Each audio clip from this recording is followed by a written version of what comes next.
Thinking over the weekend, I was watching this French election over the weekend, and I'm always hesitant to talk about other people's countries because I've lived in other people's countries. And one of the things I realized is that you don't know the country until you've lived in it for several years. And then you begin to detect all the subtle cultural connections and all this stuff. So it's very hard to, declaim on other people's country. But I do think this thing where what happened was the two main parties, which are basically a leftist party and a conservative party, who have been governing since the war, basically, they both lost.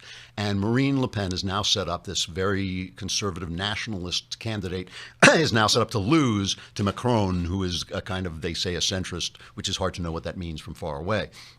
And the reason I say she's going to lose, everybody keeps saying, well, they said Trump was going to lose and he won, and that's true, but she's something like 60% down in the polls, and the elections are like in a week. They're May 7th, I guess. So it's unlikely. But it did show you that just like here, where a guy won as a Republican who's not really a Republican, Donald Trump, there's something going on. The old order is passing away. The order that has been in place since the war, since World War II, is passing away, and a new new divisions are being drawn, new lines are being drawn. They keep calling it globalism versus nationalism, but I don't really think that's what it is. I think it's a class divide. I think it is a divide between elites who are looking at a world that is a nice place to live for people who work with their minds, people who work with words. Here we have the First Amendment, so your words aren't going to get regulated, hopefully, if we can keep people like the people who run universities out of power. So things are good for us, like, yeah, sure, you can have whatever kind of sex you want, but smart, educated people know eventually the best thing to do is get married, have your kids in wedlock. That's what they do. They've gone back to church. They're having a great time. It's just the people they convinced to grab hold of the new, kind of 1960s morality. All those people are wallowing and dying and unemployed, and these people are being left behind. So it really is this class division. And, there was a piece in City Journal where I am a contributing editor. City Journal is the Manhattan Institute's magazine. And there was a piece a while back where a guy named Gregory Ferenstein went out and he took a poll of elites in Silicon Valley. And they, you figure these guys are visionaries. They are the guys who see the future. And they said, what are things going to be like? And here's what he wrote. He said, over the very long run, an increasingly greater share of economic wealth will be generated by a smaller slice of very talented or original people.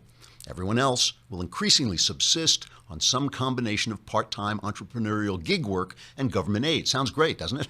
It's like there's going to be 6 guys in Silicon Valley making a fortune, and you're going to get government aid. So the way the Valley elites see it, everyone can try to be an entrepreneur. Some small percentage will achieve wild success and create enough wealth that others can live comfortably. Many tech leaders appear optimistic that this type of economy will provide the vast majority of people with unprecedented prosperity and leisure, though no one quite knows when. And I talked to this guy, Gregory, and he was saying, it's going to be great. It'll all be Burning Man. You'll sit around, you'll take drugs, you'll be so creative. You don't need a job. You'll get a guaranteed government income because Bill Gates will be so rich, he'll be able to be taxed to give you a guaranteed income no matter what you do.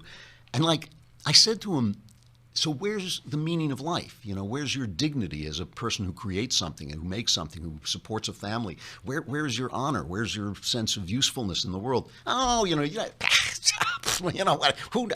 need that. So this is, so you wonder why people are dying of OxyContin addiction. This is why, because elites have left these people behind. And it's weird. It is weird for me personally, if I may add a personal note. I'm in a class war on the other side, because I'm an elite. I'm a guy who works. I work with my mind. I've done well with what I do. I've been a big mystery novelist and a screenwriter, and it's been a good life and all this stuff. I'm on that side. I go to the opera. I drink white wine. I eat brie cheese. I do all that terrible stuff. I know. Get out. But it's like you cannot have a system that just leaves everybody else behind. So